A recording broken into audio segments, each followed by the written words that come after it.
नमो भगवते वासुदेवाय। ओम नमो भगवते वासुदेवाय। ओम नमो भगवते वासुदेवाय।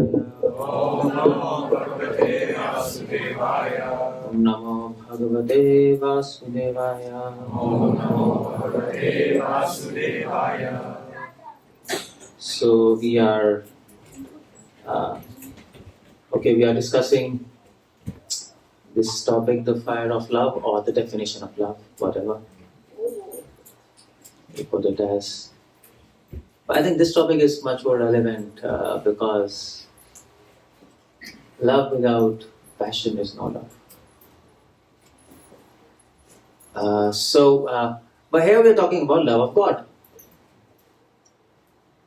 And that's probably, I think, presumed fact here. We are not going to talk about Romeo and Juliet or something.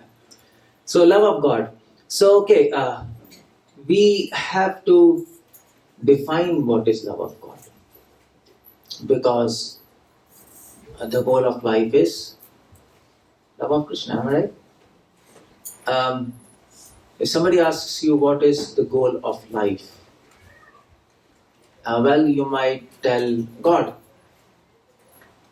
But that answer is wrong. Because if you say my goal of life is to attain God, that answer is wrong, because many people who attain God, but they didn't love Him. Ravan, he actually met Ram. In fact, Ram came to meet him. He didn't go to meet Ram. But of course, the agenda was killing him, but the whole idea was he met him. So many demons, they saw God face to face, but what's the point? They were demons, am I right? So that's why scripture says the aim of life is love of God. It's not God. Because you can be sitting here in this room, Krishna is there, but if you don't love Him, it doesn't matter whether He's there or not. So that's why Krishna Prem Pumartho Mahan, Chaitanya Mahaprabhu said, the aim of life is to love Krishna. Okay. Can anybody tell me what's the difference between a theist and atheist? Astik, Nastik? So what's the difference between theist and atheist? How do we define a theist? And how do we define an atheist? So, theist is someone who believes in God? Theist is someone who believes in God? No. That's what I wanted to look for. Atheist is he who doesn't believe in God. No. Theist is who love God. Who love God, and atheist is who love God. Okay, theist who loves God. Okay, that's a good finish. A good yes. But technically we don't define theist like that, by the way. If you go to South India, if you ask any Madhva Sampradaya, Sri Sampradaya, go to any Sampradaya, Vaishnava Sampradaya, they will ask you this question: who is a theist? Who is an atheist? And if you don't know the answer, they will give you laddu and they will not talk to you. If you want to discuss with them, they will not talk to you, because you don't know even what's a theist and atheist. So how to talk and what to talk, on what page should we talk? They don't talk. So if you read scripture, the theist is a person who believes in scriptures, Vedas, or maybe their own scriptures, Quran, Bible, whatever it is, if it's a theistic religion. An atheist is a person who doesn't believe in scriptures. He might believe in God, but he doesn't believe in scriptures. That's the whole point. Because scriptures will tell you how to love God. Am I right? Yes.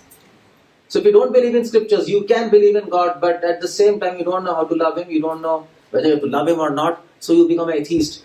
So that's why most of the population, they go to temples, but because they have not read scriptures, they have no idea what to do with God.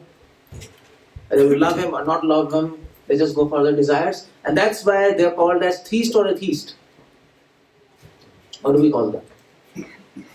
So many people come to temple and they just, so many temples are there. I mean, all around the world. They go, they come back, but they have not read Gita. They have not read any scriptures. Neither they don't want to understand the knowledge. So what do we call them? Theist or atheist? What do we say? They are coming to temple anyway. I mean to say, they are coming to temple. So what do you want to call them? Atheist. But mind you, they are coming to temple. So Just the rituals, I guess they are doing. So at least they are better than them. So they are atheist in the garb of theist. Let's put it like that. So they are like that. Inside their heart, they have no conception of God. Or let's say they are innocent people. Let's put it like that. Innocent atheist. There is something called as evil atheist. Like Raman, Hiranyakashipu. They are atheists, but their whole agenda is bad. These people are atheists, but out of innocence, out of ignorance. Let's put it like that. Am I right? So you see the point? If you really want to become theist, and if you really want to become a devotee, which is the next level of theist, you have to read scriptures. Without reading books of Srila Prabhupada and understanding them, you cannot be called as a theist or a devotee. I mean, you cannot even call as a theistic person, what to say of a devotee. That's why Prabhupada always focused on reading scriptures. That is why the temple, main function of any temple is to give education. Actually, what we are doing now, 1 hour, that's the main thing. Everything else is support for this. Because this is what will give you an idea who this person is and how to love him. So, okay, the goal of life is to love Krishna. And how do we understand? Through scriptures. Fine? But the whole point is, what's the definition of love? If you want to love somebody, if your goal of life is to love God, you should know how to define that. Am I right? If you can't define your goal, how will you reach it? Well, you might say, well, love, it's simple to understand. Why do you want to define it? Love means love. But it doesn't happen with God. So I'll tell you about that. But before that, what is devotion? Let's talk about that. When you talk about love, you have to talk about devotion, because devotion will help you to develop love of God. Am I right? So what is devotion? What's the definition of devotion? Can anybody tell me? Quick definition of devotion. Well, it's there in Prabhupada. It's simple. Huh? What's that? Doing anything for. No, I mean to say, what's the Sanskrit definition? Anybody knows that? Simple verse. Anukulyana Krishna Anushilanam Bhaktiruttama. Is there? Simple. So what is bhakti? You see, the understanding of the word bhakti is service. Am I right? Bhakti, in one word it means service. Service of God. Seva. You say? But what is service? Srila Prabhupada in Nectar of Devotion quotes Rupa Goswami. This is 1.1.11. Remember this. Because we are doing bhakti, we should know this definition. First, 1 means Eastern wave, 1.1 means first chapter, 11 means 11th verse. 1.1.11. So how do you define bhakti? Bhakti is service, seva. But then what is service? What do you mean by that? So Rupa Goswami writes, Anukulyana Krishna Anushilanam. Shilanam means to do something. There should be action. When you talk about service, there should be action. You can't say, I'll just sit in one place and that is bhakti. No. You have to do something. That's why Prabhupada always said, do something for God. Am I right? So Prabhupada always said, do something. Okay, so you start doing for Krishna something. But the whole idea is, you have to do for God as He wants. Not as you want. There's a difference. There's a difference, am I right? If I want a glass of water and you bring me a glass of juice, is it service? It is bad service. It is not service. So, that is why the word is anukulyana. Anukul means what? Anukul in Hindi, English or Hindi means favorable. You understand? Favorable. Which is pleasing to the master. So you have to do something for Krishna, but in a way which is pleasing to him. Because you can do something for God in a way which is frustrating to him. You can do. I mean to say, you come, so many people do arati for Krishna, isn't it? Their homes or here. But if you don't learn how to do Aarti, then you're doing in your own way, then Krishna might become really not happy with you, not really pleased because you have to learn how to deal with me. Am I right? If you go to a Prime Minister, you should know how to deal with Prime Minister. You can't go to Modi, hey Modi, come on. You can't do that. You can't do that. You might love him whatever you want. I love you Modi so much, please come. And you embrace him and you kiss him and he's a mad person. You can't do that. You can't do this with Trump. Can you do? They put you in mad prison house. Well, you can say I love him so much and that's why I hugged him and I kissed him. Yes. You should know how to behave because he's Trump. That's God. So you can do in your own way, but that doesn't please him. He has his own preferences. Everybody has his own preference, am I right? So that is bhakti. Bhakti means to learn what Krishna likes, what are his preferences. What does he like? What exactly he dislikes? Does God dislike something? What do you say? Does he dislike something or he likes everything? I mean to say, people might say God doesn't dislike anything. God is all good. He's all good. That's why he dislikes something. What does he dislike? Come on, potatoes? What does he dislike? Blasphemy. Yeah, he dislikes anger, greed, am I right? False ego. He doesn't like that. He dislikes selfishness. All these evil, that's why we call them evil things, am I right? Because God doesn't like that. And he likes something. He has his own preferences. He likes when devotees understand him and try to follow him.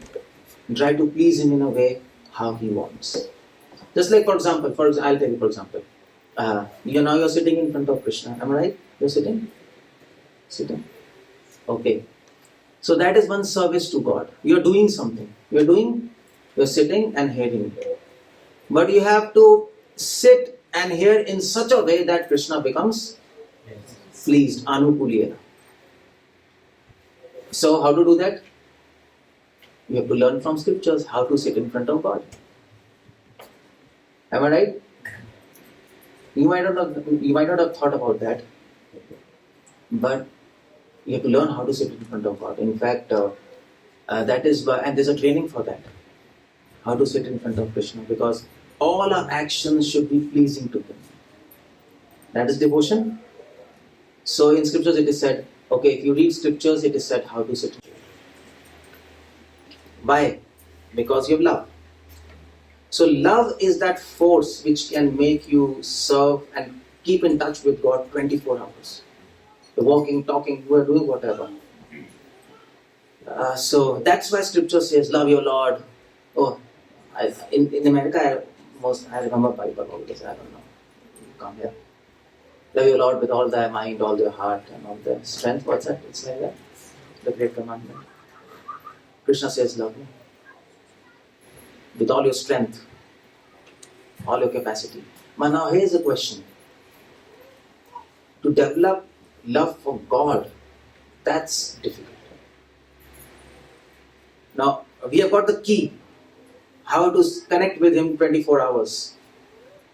But to develop love, that's a problem.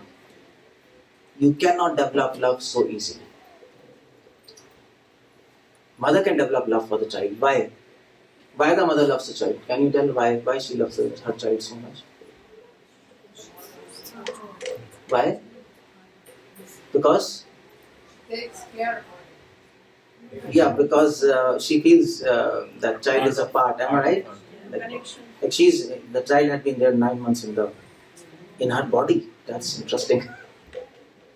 It's interesting. I mean, God is so miraculous. He puts somebody in your body and he comes out of your body. As a male, if we think it's very fearful, something comes in our body. So that's why you feel it's a part and parcel. So mother can do that, but with God, how do you do that? You can't see Him. You can see Him as deities, but He doesn't talk to you. He doesn't interact with you. But yet you have to develop love for Him. How do you do that? You can develop love for your friend. You can meet him, you can talk to him, you can share your things, and then you develop love. Am I right? But how to do with this? How to do with God? That's the whole idea. So to love God, there is a problem. There are two problems. Because you are here loving God and not an ordinary person. To love God, you need these two things. You need purity and you need continuous and condensed emotions. I'll talk about this in a moment. Because God is all pure, you have to become pure before you develop love for Him. He will not give you the gift of love if you don't become pure. So you need absolute purity. He will not accept anything which is impure. He doesn't accept your love which is impure. In this material world, we can love people in spite of the fact we are impure. Am I right? We can do that. Not with God. But here the question comes, what do you mean by purity then? What is impure love? What is pure love? What is that? Impure love is, you see, impure love is that love where there is selfishness. Alright? The more the selfishness, the more your love is impure. The less the selfishness, the more the love is pure. Mother's love for the child is the most purest expression of love in this world. Because mother's love is completely, almost, it's selfless, isn't it? It is said in scriptures, a child, Mata, Putra ku putra syat, Mata na ku mata syat. Prabhupada quotes that. The child can be, what is kuputra? How do we say that? A child can be a bad child. A child can reject the mother. But the mother can never reject the child. It's impossible because her love is selfless. That's the most nearest expression of love of God in this world. So that is purity. So that's why people say, oh, yeah, this is good love. Because she's not thinking of herself. She's thinking of the child. She can even die for the child. Okay, good. This is good love. So Krishna wants this kind of love for him. We like that, no? So he wants, okay, offer this kind of love to me. Your love should be devoid of selfishness. Your love should be pure in action, thoughts and words. In actions, in thoughts and words, you should be thinking and doing for me, not for yourself. And that's very interesting because you can say, Krishna, I love you, but then you might be doing everything for yourself. It can happen. It can happen like that. Like, for example, I'll give you example. This Bhima. Bhima is there? Bhima. So you see, Krishna told Yudhishthira to speak a lie in the battlefield. Am I right? He told Yudhishthira Maharaj, speak a lie and tell Ashwathama is dead. But actually he was not dead. So if he speaks a lie, then it is easy to kill. So Yudhishthira told Krishna, no. He hesitated. Because Yudhishthira Maharaj, he was a pakka. He always used to speak truth. And then Krishna said, you speak a lie because it will benefit humanity. So lie which benefits others, that's not sinful. But Yudhishthira Maharaj, because he was attached to his truthfulness, he hesitated. But then, because God was saying, Krishna was saying, he said, okay, I'll speak. Now here's the point. Krishna asked Yudhishthira to speak this. He could have told Bhima also to say Ashwathama, but he didn't do. You know why? Because Bhima was such a pure devotee, it is said by Madhva himself. He was such a pure devotee that Bhima in his thoughts cannot even think to deny the words of God. He cannot think. He cannot think. If Bhima denies, even if he hesitates to say no to Krishna, he will die. He will simply die. So through Yudhishthira, Krishna wanted to show something that Yudhishthira Maharaj denied him that fact he wanted to show. And because of that, Yudhishthira Maharaj had to go to hell for one day. He simply hesitated. That's what is interaction. You see, so you know why Krishna is not interacting with us now? Because we are not trained. Because that relationship with God is so fine and so subtle. And if we do something here and there, we commit so grievous offenses that we go to hell for eternity. So he says, okay, well, get trained. Get trained to deal with me. So that's why we have to get trained to keep our actions pure, thoughts pure, and words pure. Everything should be for the pleasure of Krishna. Everything should be for Him. Nothing should be for yourself. Ami to amar nahi nath. Bhaktivinoda Thakur says. Bhaktivinoda Thakur says, Bhaktivinoda Thakur is also a pure devotee, and he says, I have reached to such a point of devotion that now, after so many years of practice, I don't belong to myself. So, you can't sit, for example, in front of God showing your feet. You can't do that. In scriptures it is said, when you sit in front of God, your feet should not be seen. Feet, it should not be seen, because the punishment for that is amputate your feet. Actually, that's a punishment in scriptures. You see, slaves, you know slaves used to sit if you go to Arab countries, slaves used to sit in that asana, Vajrasana. You know Vajrasana? Like feet behind. And if the masters would see their feet, they would cut them. Yeah, they would cut them. That's all, finished. Then once your feet is gone. In scripture it is said, if anybody sits in front of deities, if Krishna can see your feet, next life you will be born without legs. He will take it back. That's a punishment. Or you'll meet an accident and you lose your legs, something will happen. That's how it goes. So to learn how to sit in front of, I'm into central unless you have some problems, that's another thing. That is why you see our culture, you see with devotion, culture is interlinked. That is why in our culture, females were wearing saris.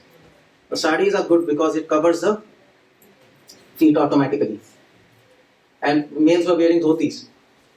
It is easy to cover the feet, because in pant and all those you can't cover. In Islam, if you go, they wear pajama. You know this, and that is why it is recommended. You should all sit in Vajrasana.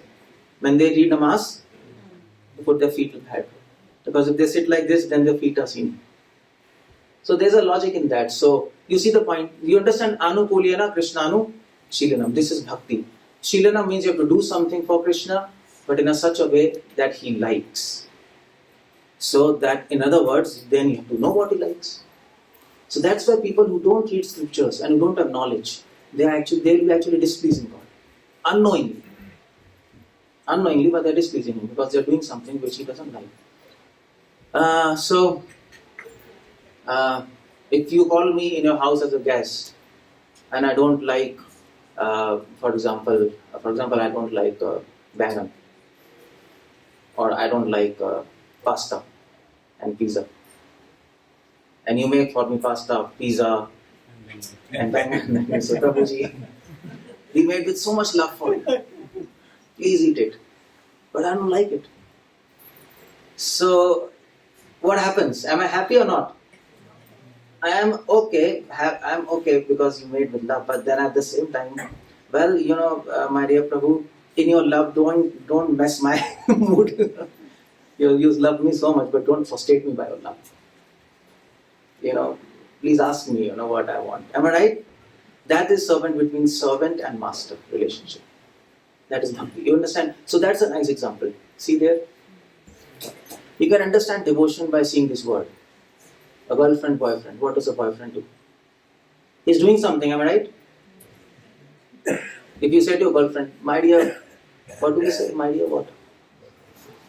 Sweetheart, yeah. I don't speak, so I have to remember. So my dear sweetheart, I love you so much. And next day he says, my dear sweetheart, I love you so much. and he simply keeps on saying this and doesn't do anything for her. Doesn't take her to shopping or no movies, nothing. Then what that sweetheart will say? I am sweetheart, but you are hard heart. Get lost from here. And if you keep on saying, and if that boyfriend keeps on saying this, and if he doesn't do anything, actually she will become frustrated. She will say, actually you're nonsense. So similarly, if we keep on speaking, if we keep on speaking, and if we don't do something for Krishna, I love you, Krishna, I love you, I love you. But if we don't do something, he will become very frustrated. He says, come on. Because love has to be expressed by actions. Am I right? Love without actions is frustrating. And actions without love are worthless. What's the point of that? That's said, by the way, that's said in Bible. Corinthians. How do we pronounce Corinthians? Chapter is it? Anybody knows? How do you pronounce it? Corinthians. Huh? Corinthian? Corinthians. Okay. Okay, you got the point? So it's a nice statement. So I learned that. Is that by the way, it's coming from Bhagavad Gita. Where Krishna says that. Okay, so that is devotion. You understood? Okay, so have you understood? We have to serve God. We have to do something for Him in a way so that He likes. Do you agree, all of you? We want to do that. To say we are good. We want to do something for God. But the whole problem is, we want to do it 24 hours. Isn't it? We want to love, we want to serve Him 24 hours because we like Him. But, you see, there's a clock, but I just put it because 24 hours, even if you want, you'll not be able to do it. Am I right? 24 hours we want to sit and take God's name and do something for Him.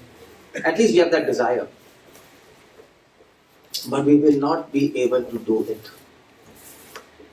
Why? Because we have problems. Am I right? We are lazy.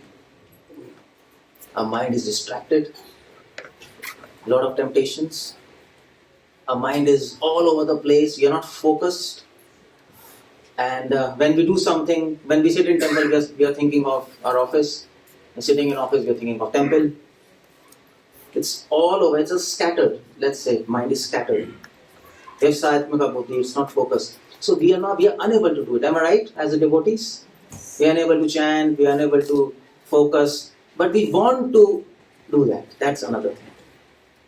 Bhaktisiddhanta used to say, serve your Lord 25 hours out of 24 hours. That's what we want. But how to do it? That's the question. How to do it? Our bodies are weak and fragile. Sometimes we become weak, we're diseased, and so many problems. So can you tell me, is there any way to serve Krishna 24 hours? Can you do that? In spite of all these drawbacks. Can we do that? Is there any trick? Is there any mystery there? How to do it? Okay, there's a point. Love is that mystery. Mother thinks of a child, how much time? 1 hour, 2 hours, 3 hours, or what? Yeah, mother, if you mother, she's can Prabhuji is free. You cannot forget your child. You'll always be thinking, and always that's the perfection. I don't belong. It's a very deep statement. I don't belong to myself. Even to understand this statement, you need 20 years in devotion. Even to understand this statement, I don't belong to myself. What does that mean? That's a perfection. That is called purity. Am I right? In other words, you have to erase your I. If I simply say, erase your false ego, not technically I, but your false I. Everything is from you. No, everything is from God. Your all thoughts, all emotions, all actions should be from Him. Directly, indirectly. It should proceed there. It should flow at the lotus feet of God. But in this world, everybody is selfish, am I right? People come to temple for themselves. We are so diseased with this concept of I That even when they come to temple, they come with this disease. And they come in front of God and they say, Krishna, please make me happy. Please give me peace. We do like that? And that's a disease.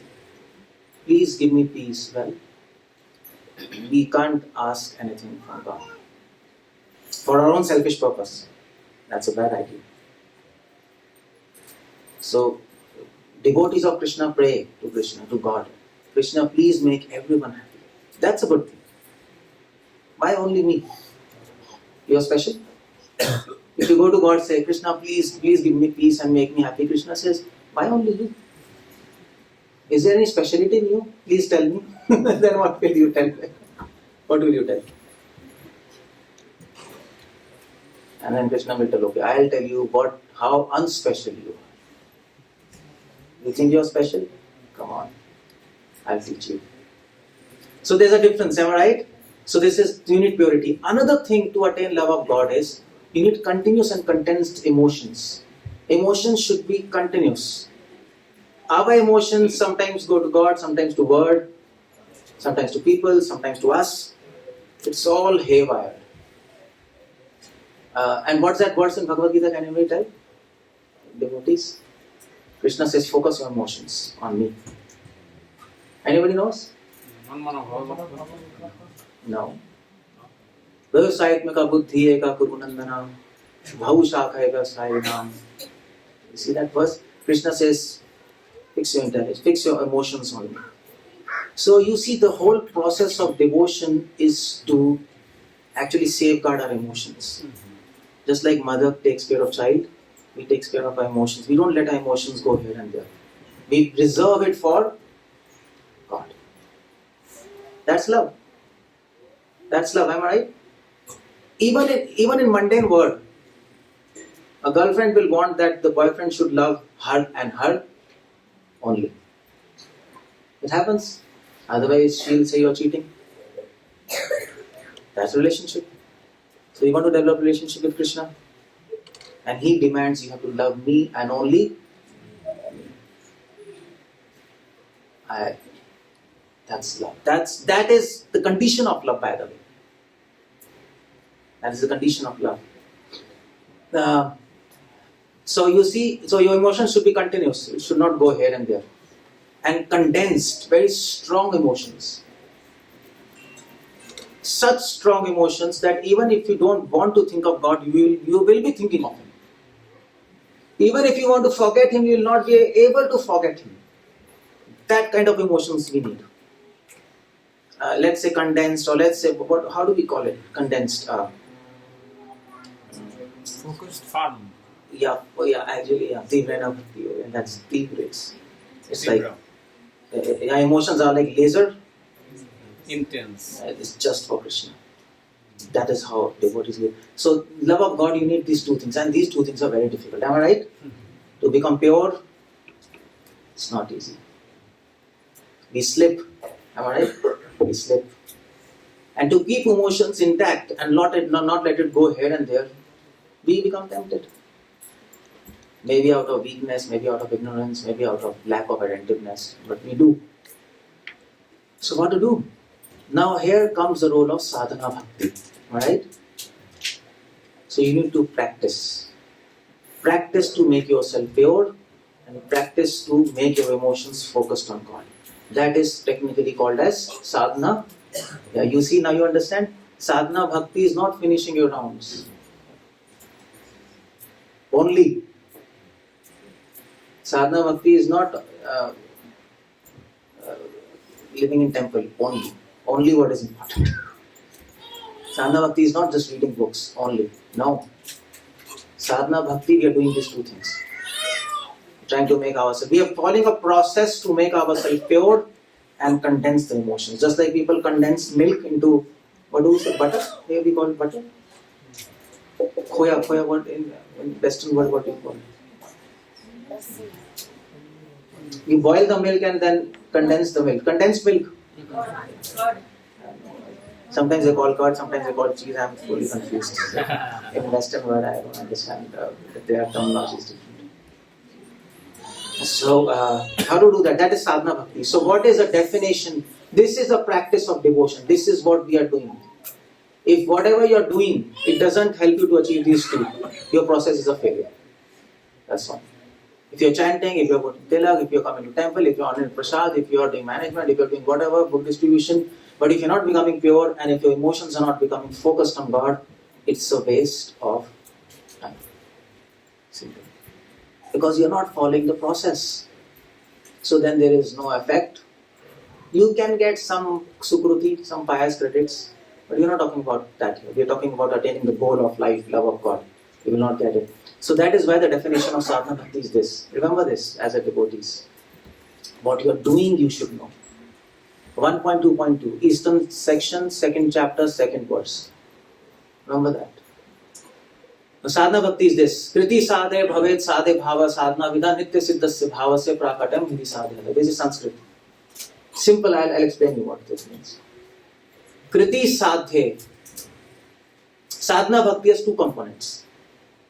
First component is kriti. You can see kriti sadhe there, everybody. The word kriti is a Sanskrit word. And you know what it means? Kriti, what it means? Kriti comes from the word kri. Kri dhatu. Kri means to do. Kare. Kri means to do something for God. So what is practice of devotion? You're doing something for Him. You're chanting, that's action. You're hearing lecture, that's action. You'll be honoring prasad, that's action. Making temples, that's action. You're doing kriti. But this is kriti. You know what is kriti? Kriti, akriti. You're doing something with a result, not a random action. It's a result-oriented action, component of sadhana bhakti. A result-oriented action. You're not just chanting, finishing your rounds and making temple prasad, not just. You want a result out of it. And what kind of result do we want? Why we are doing these things? So that we become pure. Am I right? I told you? We become pure. That you have to keep in mind. You can keep on chanting for years together, but at the same time you can remain impure. Am I right?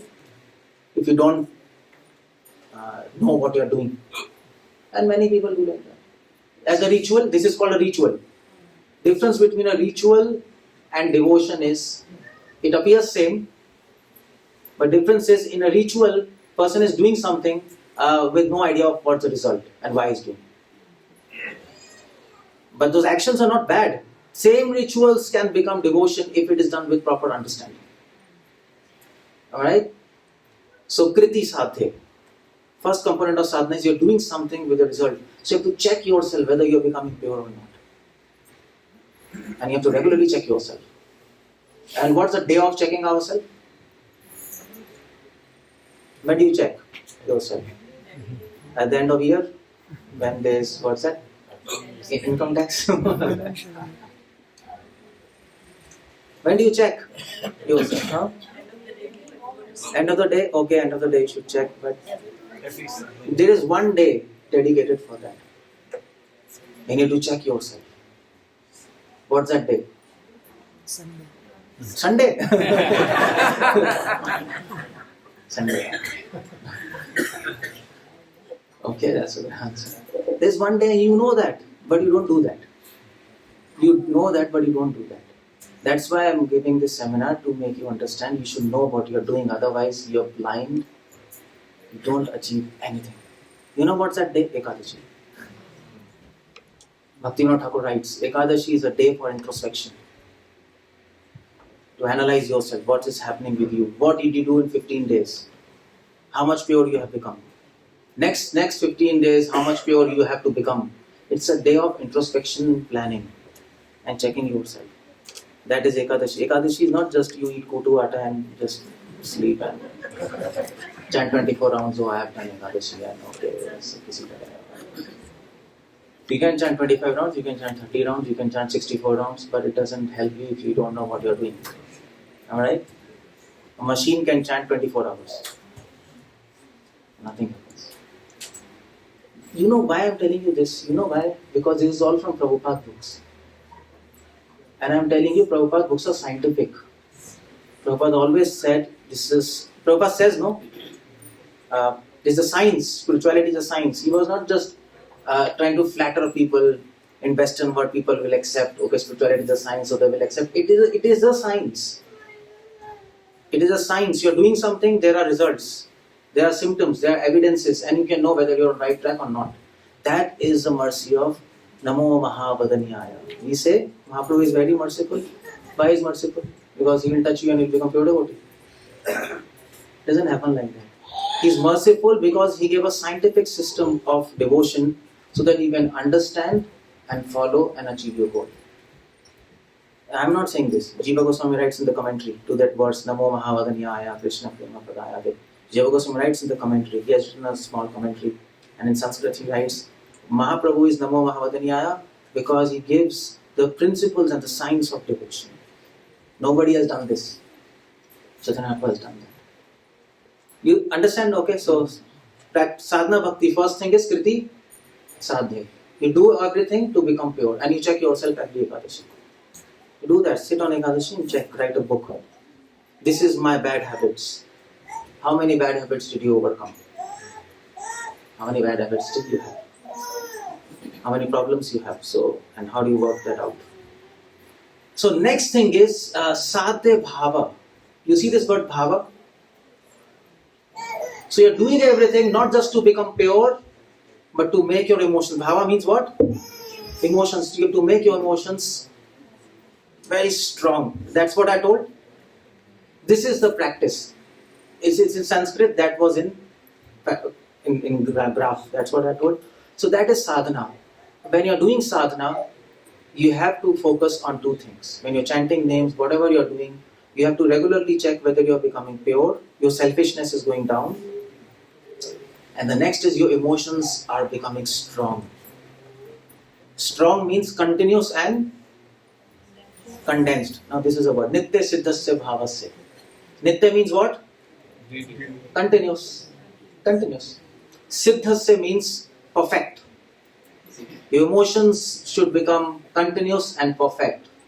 Our emotions now fluctuating. Am I right?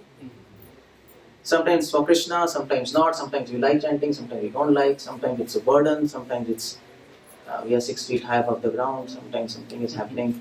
It's a sine curve. Now we have to make it a cos curve. It's not even tan. It should be cos. It should go up. So that's emotions. Okay, you understood? So that's what we are doing here. Please check that. But now here's a problem. Now after hearing lecture, some devotee will come to me.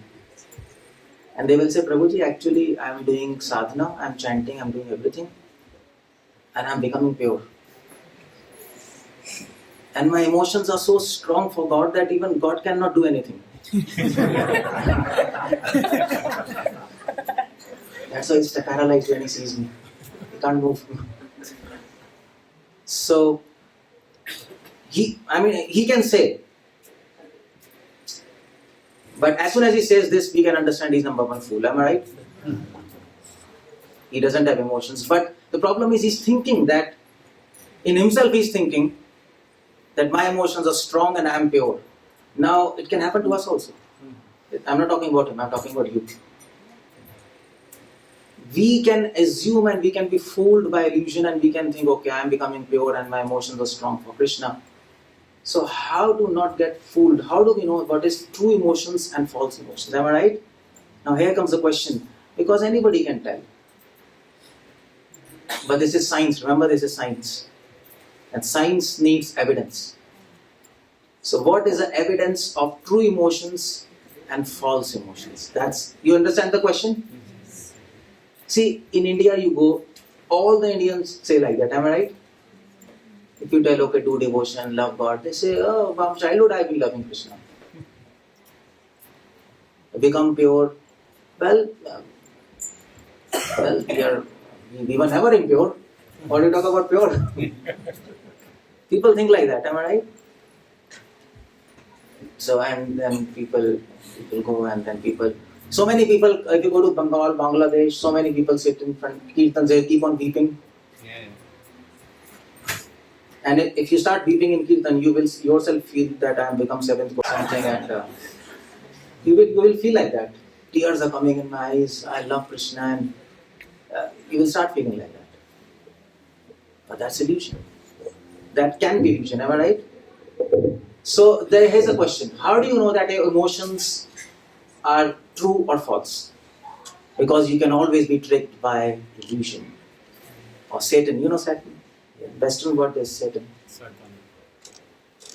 Or in Islam there is Shaitan, and in India there is Maya. It's all the same. So these forces are working to confuse us. So okay, here's a question. Can you tell me quickly? How do you know that your emotions are true or not? How do you know that your tears are true tears or false tears? It's just a sentimental wave of emotions. It's how do you know you are becoming pure or not? I mean to say every devotee thinks he is pure. Am I right? And if you tell any devotee, Prabhu, you are impure, you are going to have it. You say me impure, come on. So it's a valid question, am I right? It's a good question. So how do you know? That is why this sadhana bhakti, that is why the next type of bhakti is called bhava bhakti. You have to differentiate between true emotions and false emotions. Once you get true emotions for God, then you come from sadhana bhakti to bhava bhakti. So that's why the next definition is there, bhava bhakti. You see this? You can write and you can remember this, devotees at least. Everybody's understanding what I'm speaking? Okay. So Bhava Bhakti is 1.3.1. Eastern Wave, 3rd chapter, 1st verse. This is all from Prabhupada's books. By the way, all these verses you will find in Chaitanya Charitamrita. Read that. So, okay, there are true emotions have 3 symptoms. False emotions will not have these symptoms. You got my point? Suppose you have typhoid. You know typhoid, no? You know typhoid? Fever. Suppose you have typhoid and suppose if you have typhoid and you go to a doctor and you tell my doctor, you know what, I have a problem. So if I have to diagnose it's a typhoid, I will diagnose by the symptoms. Am I right? Now if that patient says I am having stomach pain and I'm having constipation or diarrhea, I'm having diarrhea, stomach pain. Okay, one of the possible diagnoses is typhoid. One of the, there can be many other diseases, am I right? So there's a disease and there's a symptom. That's what I'm telling. Disease and symptom. Are you understanding? Mm-hmm. Okay, so here's a quiz, a medical quiz. Mm-hmm. Fever is a disease or a symptom? Symptom, am I right? Yes. Okay, now you got the point. Fever is a symptom. If some patient has a fever, there can be many diseases which can cause fever. So if fever is it, then we understand is disease. If fever goes down, then we understand disease is going down. So symptom and disease. So bhava, true emotions have symptoms. False emotions will not have those symptoms. And those symptoms we can see. Everything, science is objective. Now that person says, I'm feeling pure and I'm having emotions. Okay, let's check your symptoms. And then we can tell you whether it's false or true. Okay, so what are the symptoms? There are 3 symptoms. You see there?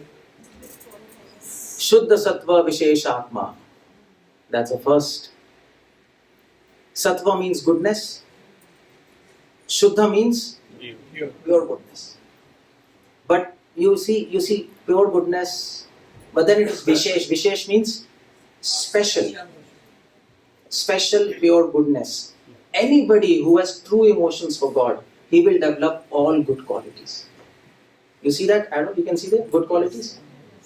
He'll come in mode of goodness. Actually, pure mode of goodness. With no faults. Full of good qualities. If that devotee, he's weeping, he's having emotions, he's saying, I'm impure, but his attitude and his behavior is not good. He doesn't express good qualities. That means all his emotions are false. That's an illusory trick. That's what it's a sentimental thing. So that's the first symptom. He will develop good qualities. So, anyway. So, do you know what's good qualities? Everybody knows or not? I mean to say, you all know what are bad qualities. That's okay. We all expert in that. But sometimes it's difficult to get a list of good qualities. Good qualities like 13th chapter, first verse, Bhagavad Gita, you read. 19 good qualities, Krishna says. What's that? Amanitvam, adambitvam, shantir, humbleness, simplicity, truthfulness. Alright? Yeah. Interest in spirituality, respecting others, all these good qualities will manifest in you automatically. So that's the first thing. So that person cannot cheat himself and neither others. Am I right? He cannot, because now we have got the symptoms. So, okay. Next thing is Prema Suryamshu Samya Bhav. Prema means love, Surya means sun. Amsha means a particle. That means when you get true emotions, you will get desire to attain love of God. If you have true emotions for God, you will get an intense desire to attain love of God. Just like we now have intense desire to attain so many things.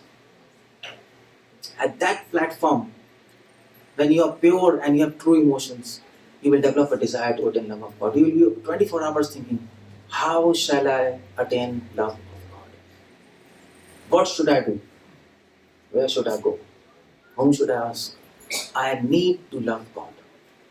Without it, I will die. That's what he feels. That desire comes. And that is expressed in his actions. How? By his enthusiasm to serve God. The more the desire to attain love of God, the more the enthusiastic to serve Him. Am I right? So that's the second thing. So you can see enthusiasm. How much enthusiasm he has to serve God, to chant. You can't deceive that, am I right? You can't say, oh, I'm having so much emotions, I'm so pure and so much emotions. Okay, Prabhuji, okay, what's happening? Actually, every day I sleep for 4 hours in the daytime. And in the night, of course, I sleep. But anyway, you know what? I'm experiencing so much emotions. It's nonsense. No symptoms. And desire to attain love of God is expressed by enthusiasm. Enthusiasm is expressed by not wasting time. Am I right? If you're enthusiastic for your career, you'll not waste time. You'll sleep less, you'll eat less, you'll be working 24 hours. That's how you know. And the third symptom is Ruchivi Chittam Asneya.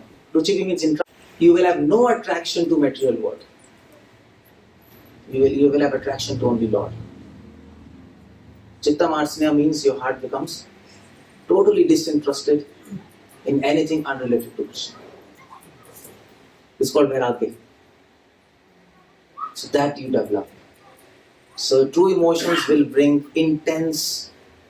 You will have no interest in anything except God. I mean to say, you will keep on doing your duties, but you will not have interest. That's how it goes. So this is Bhava Bhakti. So now you understand. Now nobody can actually cheat you or cheat himself by saying, I have false emotions. Am I right? You can also check yourself. If you are becoming pure and if you are developing emotions, check these three. So every Ekadashi you have to check this. How many good qualities you are developing? How much desire to attain love of God you have got? How much enthusiasm you have? How much time you are not wasting? That's the point. And how much you are losing attraction to this material world. These are the parameters we check. And then you can make a graph whether you are advancing or not. It's a science, by the way. Bhaktivinoda Thakur used to keep a diary and he used to write all these things. I have seen the diary of Bhaktivinoda Thakur. He writes all these things. Your devotees are doing that. Prabhupada used to write his diary, am I right? Of course, Prabhupada mostly used to write managerial and practical things, but he was writing a diary. All great people keep a personal diary. And they keep on checking what they are doing. Okay, so this is emotions. And now the last is Sadhana Bhakti. You come to Bhava Bhakti. From Sadhana Bhakti you keep on doing, then you get true emotions. Bhava Bhakti. And if you have true emotions and if you keep on developing those true emotions, keep on doing devotion, then you will attain Prema Bhakti. That's how it goes. So, what is the definition of Prema Bhakti? See, the seminar name was Definition of Prema Bhakti, but I couldn't have explained you all these things if I wouldn't have started from the first point. You would not have understood anything. So, what is Prema Bhakti? This is Prema Bhakti, 1.4.1. Very beautiful verse. Again and again, Chaitanya Charitamrita, it comes. The definition of love. Please remember this. And I think, Prabhuji, next Sunday you ask this verse. No, if they cannot tell us, don't give prasad. To devotees, no, guests, okay, guests, if you will. Don't, why to eat, if you don't know such simple things. Prabhupada has written books for us. And we have to know, otherwise we are doing injustice. Especially goal of life. Remember this. Next year I'll come, I'll ask you. If I come. Krishna desires that. So, at least. This is love. Samyak marsana swanto mamatvant ati shankita bhava eva sandranatma buddhai prema nitatyate. Samyak marsana. So this word, masrinita, this means soft. When you develop love, your heart becomes soft. You know what's the meaning of soft? It becomes so soft like a butter that butter thief will come and steal that. Krishna is called butter thief. That is the significance of that pastime. Krishna used to steal butter to help us understand, make your heart like butter. Then I'll come and steal. But the whole point is, what do you mean by a soft heart? What do you mean by that? Now, can you tell me what you mean by soft heart? What do you mean by soft heart? What is a soft heart? What happens? A cardiologist will open your it's so soft. That doesn't happen. It's mostly attitude towards Krishna.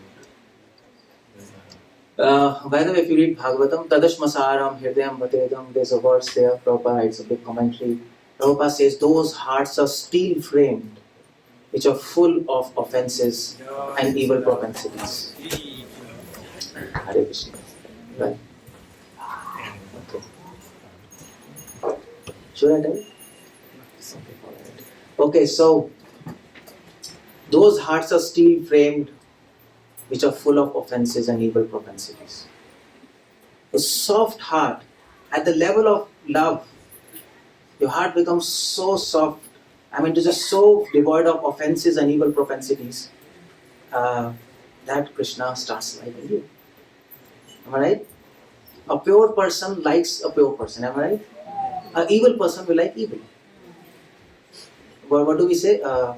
Birds of same feather? So Krishna, God is supremely pure. So He will only like to have company of pure people. Natural. So you become, samyak means fully. When you attain Prema Bhakti, you're fully pure. And you're devoid of all evil propensities, all offenses, everything gone. No enviousness, nothing. That's called soft heart. So, and the next is Mamatvati Shankita. Mamat, do you understand Mamat? Mamat means possessiveness. At the level of Prema Bhakti, you know what a devotee feels? He feels Krishna is mine and I am Krishna's. Bhaktivinoda Thakur writes, Ami to tumar, tumi to amar.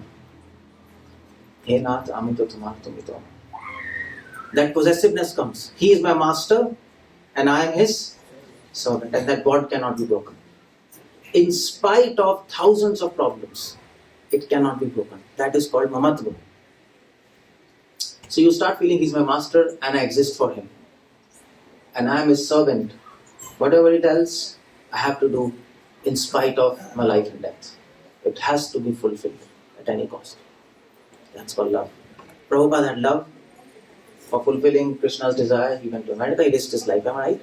So here, there's a component of risk. At the level of love, he will take any risk. He'll go to any extent to fulfill the desire of God. Possessiveness. And the third is Bhava Eva Sandranatma. His emotions become. At Bhava Bhakti, emotions are strong. At Prema Bhakti, emotions are so strong. At Bhava Bhakti, the devotee wants to remember God. At here, emotions are so strong that a devotee wants to forget God. but he will not be able to do that. The emotions are so strong at this point when he's in love with God that his daily routine work will start getting interrupted. So he wants to forget him so that he can do his normal things because he's always in a trance. You know, there's a trance, you go in trance. So at this time you want to forget, but you'll be unable to forget. Emotions will carry you. It's almost like lust. Lust carries you. And then you don't know where you are, and then suddenly, what I'm doing? That's at this level. Emotions are so strong. That is love. And you know the word used is buddhai. See this? Prabhupada says, only intelligent man can do devotion. You have to have intelligence. That's why the word Buddha is used with prema. Generally people think love is, you don't need intelligence. Am I right? Want to discuss so much philosophy and this and that. No. You have to have intelligence. Buddha, prema. Intelligent people define love like that. And that is love.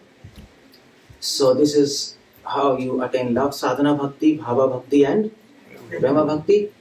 So I've defined love for you. Please remember this. And check what's happening with you, where you are. And that's why Srila Prabhupada says, I'll end here.